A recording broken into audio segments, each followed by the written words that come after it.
السلام علیکم. متین الحق حاضر. فی زمانہ جس قدر ٹینشن میں لوگ چل رہے ہیں، شاید میری بھی ماشاءاللہ عمر 80 سال ہو گئی ہے، اتنا برا وقت ذہنی تناؤ کا میں نے نہیں دیکھا. یہ ہمارے اعمال ہیں یا جو بھی کچھ ہیں، ہم کچھ نہیں کہہ سکتے. بہرحال ایک بہت مشہور کہاوت ہے کہ بوڑھے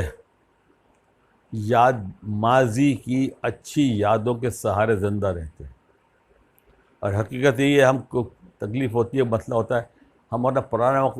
اچھا، یہ انسانی فطرت ہے، انسان ماضی کا ہمیشہ اچھی بات یاد رکھتا ہے، جو سخت وقت گزرتے ہیں وہ اس کو فراموش کر دیتا ہے. اس کے تناظر میں آپ کو ایک 24 گھنٹے کی کہانی سناتا ہوں کہ ہم نے کتنا اچھا وقت الحمدللہ گزارا. آج نئی نسل تو اس کا 1% بھی نہیں ہے. آج کے دن میں آپ کو صرف ایک اپنے 24 یا 36 گھنٹے کی کہانی جو ہم نے سال ہر سال گزاری ہے، وہ کتنا خرچہ ہوتا تھا وہ آپ ذرا سنیے گا. کورنگی میں میری فیکٹری، ہفتے کی صبح نکلنا 8 بجے، 11 سوا 11:30 بجے ہم نے فیکٹری سے گاڑی دبا دینی ہے کلری لیک جانے کے لیے. یہ 1970 کے آس پاس کی بات کر رہا ہوں، دھیان رکھیے گا. اس وقت تک مشرقی پاکستان میں سیلاب نہیں آیا تھا، جس کے آنے کے بعد پیٹرول کے دام بڑھے تھے. اس وقت تک پیٹرول کے دام تھے 2 روپے 10 آنے 12 آنے گیلن، لیٹر نہیں، گیلن. شکار کا شوق اپنے ابا سے اللہ بخشے ورثے میں ملا ہوا تھا. سال ہر سال کلری لیک پر میرا ہٹ بک رہتا تھا اتوار کا. وہاں پر 2 قسم کے ہٹ بنے ہوئے تھے، ایک اے ٹائپ ایک سی ٹائپ. سی ٹائپ کی خاص بات یہ تھی کہ ان کے سیڑھیاں ان کی پانی میں نہیں کھلتی تھی.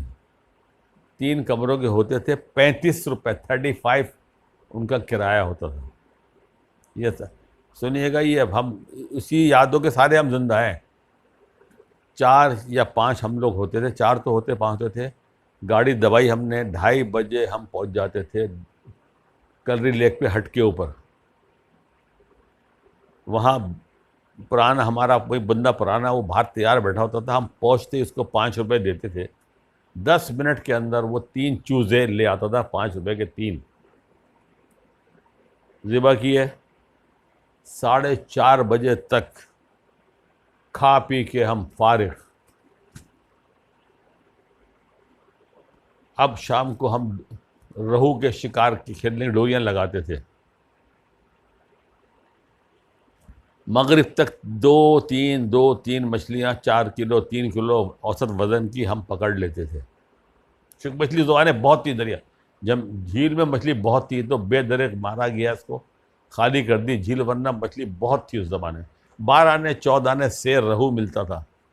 حساب لگا لیں اب کراچی میں وہاں سے کیا دام آتا ہوگا. اب ہم نے وہاں پر بجلی کا لائٹ کا بندوبست یہ تھا کہ جنریٹر وہاں لگا ہوا تھا کلری لیک کے اوپر. اور وہ ایک ہفتے کی رات کو وہ چلاتے تھے جنریٹر. آپ تو 11 بجے بند کر دیتے تھے، تو اس سے پہلے آپ کھانا وانا کھا لیں، تفریح کر لیں، سو جائیں. رات کو 10 ساڑھے 10 بجے ہماری دوسری پارٹی کراچی کی آتی تھی، میرے بڑے بھائی اللہ ان کو عمر دے، ان کے دوستوں کی. یہ 36 گھنٹے کی ہم آپ کو تفریح کا سنا رہا ہوں، کیا دور تھا، ذرا سنیے غور سے. وہ آتے پہلا سوال ہوتا تھا ان کا، پارٹی ہماری پہنچی، دکھاؤ رہو کتنے پکڑے ہوئے ہیں. دیکھ لیں، ہاں اب ٹھیک ہے صحیح ہو گیا. اچھا، وہ کھانا رات تک کھا کے آتے تھے وہ لوگ. ہم لوگ یہاں اپنا بندوبست کرتے تھے، مچھلی نہیں پکاتے تھے تو رات کو. جنریٹر جو چلاتا تھا بندہ اس کو بلاتے تھے، اس کے ہاتھ میں ہم رکھتے تھے 10 روپے کا نوٹ، 5 روپے اس کی ٹپ، 5 روپے کا ڈیزل. صبح 5 بجے تک چلتا تھا جنریٹر. اب رات بھر ہماری تاش پارٹی چلتی تھی. یہ ہفتے کی صبح کو اٹھے ہوئے ہم، دھیان رکھیے گا. صبح فجر کے وقت جنریٹر بند کرتا تھا، 1-2 گھنٹے ہم سوتے تھے، اٹھے ناشتہ کیا اور 10 بجے صبح مچھلی نکالی گئی، ظاہر ہے زندہ رکھی ہوئی تھی، جال میں ڈال کے ہم نے کاٹا گیا اس کو، تقریباً 12-12:30 بجے فرائی کھانی شروع کرتے تھے۔ اللہ کا شکر ہے کیسا کھایا اللہ نے کھلایا ہوا ہے ہم کو۔ 2-2:30 بجے تک ساری مچھلیاں چٹ، فرائی بھی ہو گئی، بریانی پک گئی۔ میرے دوست مرحوم اللہ ان کی مغفرت کرے، شان الہی میرے دوست تھے، ماسٹر تھے کھانا پکانے میں، ماسٹر، اللہ اس کی مغفرت کرے، بہت ہی نائس آدمی۔ جناب یہ 2-2:30 بجے تک کھا پی کے فارغ، اب 1-1 گھنٹہ سب نے کمر سیدھی کری، بذا چائے پی، 4 بجے گاڑی دبائی، تھکن سے بدن ٹوٹ رہا ہوتا تھا، ٹھٹے پہنچتے تھے۔ کراچی سے کلری لیک جو ہے وہ 78 مائل ہے، ٹھٹا 60 مائل ہے، 16 میل ادھر آتے تھے ٹھٹے۔ وہاں پر اس زمانے میں فینٹا کولڈ ڈرنک 7 آنے کی ہوتی تھی، 7 آنے کی، ہر آدمی 4 یا 5 برف گلاس میں برف ڈلواتے تھے، خوب ٹھنڈا کر کے 2 فینٹا پیتے تھے۔ وٹامن سی ہوتا تھا، آپ یقین کریں فینٹا پیتے ہم ایسے چارج ہوتے تھے جیسے صبح ہم سو کے اٹھے۔ اور اس کا ثبوت یہ تھا ہم گھر آتے تھے، پہنچتے تھے مغرب تک، پھر دوستوں میں چلے جاتے تھے، 12 بجے آگے پھر سوتے تھے، ہم کوئی تھکن نہیں ہوتی تھی۔ اب اس پورے پکنک کا آپ کو خرچہ سناؤں،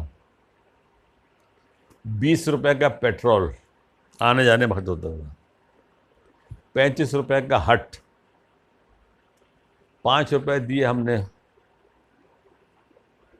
چوزے والے کو، 10 روپے جنریٹر والے کو۔ یہ ہماری پوری 36 گھنٹے کی تفریح 100 روپے کے اندر ہوتی تھی۔ آج 2 کپ چائے آتی ہے 100 روپے کی۔ کتنا اچھا ہم نے وقت گزارا۔ آج ہم نئی نسل کو دیکھتے ہیں، دل ہمارا کٹتا ہے کہ یار ان کو خوشیاں کب میسر آئیں گی بچوں کو ہمارے، یہ جو ٹینشن چل رہا ہے، اور کوئی امن و امان کا حالت ہے، ہٹ کھلا ہوا ہے، سامان پڑا ہوا ہے، کیا مزہ ہے کوئی چیز غائب ہو جائے ہماری وہاں سے، اتنا اچھا یہ۔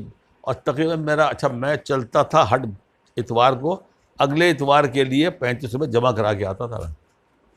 اور یہ سال ہر سال ہمارا معمول رہا، کچھ عرصے کے لیے ٹوٹ گیا تھا جب کراچی میں جنگ اخبار والوں کی شرارت کی وجہ سے کراچی میں لسانی جھگڑے کرا دیے تھے اس نے اردو کے مسئلے کے اوپر۔ تو ظاہر ہے آگ لگانے والے تو بہت ہوتے ہیں، تو کچھ عرصے ہم کو ایک آدھ سال سمجھتا ہوں 6 مہینے 8 مہینے ہم لوگوں کو جانا نہیں ہو سکا تھا، حالانکہ ہمارا سب سے دل ملے ہوئے تھے، بالکل ہمارے بچوں کی طرح تھے وہ بھی سب۔ لیکن یہ جنگ والوں کی جو سازش، اس نے بڑا دھم مچایا، اردو کا جنازہ دھوم سے نکلے اور سندھیوں کے خلاف، حالانکہ ایسا کچھ ہونا تھا نہیں۔ عمر گزری ہماری ان لوگوں کے ساتھ، اچھے لوگ سب کچھ بہرحال۔ لیکن 100 روپے کی تفریح سوچیے کہ اتنی شاندار ہوتی تھی، 4-5 ہم، کچھ وہاں کے مقامی لوگ بھی کھا رہے ہیں، ان کا بھی نصیب ملتا تھا کھانے کو۔ دعا کریں اللہ ہماری آنے نسلوں کو اس سے اچھا وقت دکھائے، لیکن ہم نا امید تو نہیں ہیں، لیکن ہم نے جو گزاری ہے، میں ایک چھوٹا سا سنا رہا ہوں، اور بہت سارے واقعات ہیں ایسے آپ سنیں گے کہ 100 روپے تو بہت جان رکھتے تھے، آنا جانا کھانا پینا ٹپ دینا کرنا وہ۔ بہرحال پھر دعا کریں اللہ کرے اچھا وقت آ جائے ایسا کہ ٹینشن سے جان چھوٹ جائے ہماری، پھر انشاءاللہ ملاقات ہوگی۔ اللہ حافظ۔